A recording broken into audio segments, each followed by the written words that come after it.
Hey, what's going on? Dre is here again, one more time coming from the office. And I was made aware today by a coworker, and ironically not by my own Facebook, that today is the 4-year anniversary of the Nintendo Switch. And I can't believe it's been 4 years.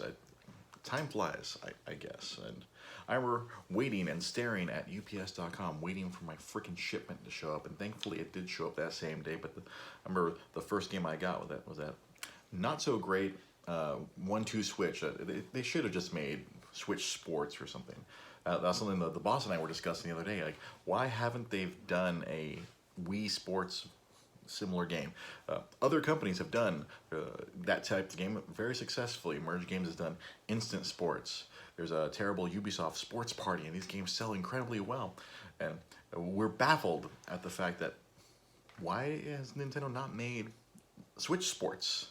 And they got very close on a lot of the stuff in 1-2 Switch, but a lot of that stuff was just a lot of technical demos to get people used to the weird little Joy-Cons. As far as me, you know what? I thought I was going to use this thing way more than I had, especially in the first couple of years. I bought this thing with the intent, oh, I'm going to take it everywhere, play it all the time, and I honestly really didn't. I played a lot when Smash Brothers came out. I bought some RPGs on here that I still haven't played. Ironically, I have been getting the most use out of it recently just because of a Ring Fit Adventure. I've been doing every night, and it's been kicking my ass for the last 4 days. And I'm gonna still keep doing it because I already feel a little bit better from just, and it's not even that long of a workout. But so this fascinating device, it's been incredibly successful. Nintendo has made a quote unquote another comeback. I mean, they had a lot of trouble during the Wii U years, obviously, but they took a big gamble with this. They took the concept of the Wii U gamepad and made it its own console, and it's been incredibly successul.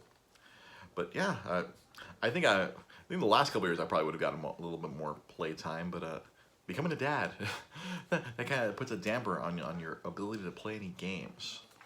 But that doesn't give me an excuse for those first 2 years of the Switch. I don't know.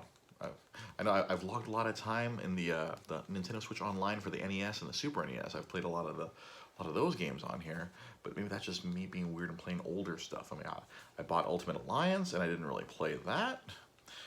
The one game I did log a lot of time was Luminous Remastered, but that's just because I'm a crackhead for puzzle games with music. Just looking back here, it's like I got Octopath Traveler. I still haven't played it. Didn't get very far in Mario Odyssey.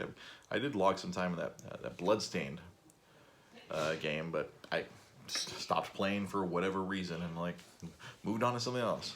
I mean, I'm sure. I don't know.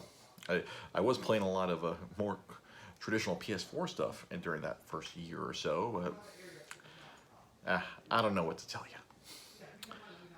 Yeah, I think that was the last year I was playing Destiny full time, so I think that probably cut into a lot of me playing with the Switch. But there's a lot of good stuff on here. There's a lot of games I want to buy and a lot of games I want to play. But again, as you get older, time you have less and less time to play. That's why I like the portability, because I theoretically can play anywhere. Was it earlier this year, right after my son was born? I was playing Resident Evil 4 on my lunch right here. I had broke up my Pro Controller, I had it on my desk, and I was working my way through RE4 15 minutes at a time. With whatever time I had left over my lunch, which is literally the time I used to make these videos here a few times a week. So we'll talk more about this next Monday.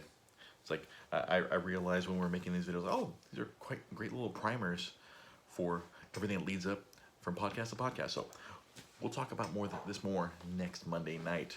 Thank you for watching. Make sure you get to us on social media at Dre's GP Podcast, on Twitter, on Facebook, and on Instagram. And also find us on YouTube, Dre's Geek Philosophy Podcast. Thank you for watching. We'll see you guys next time.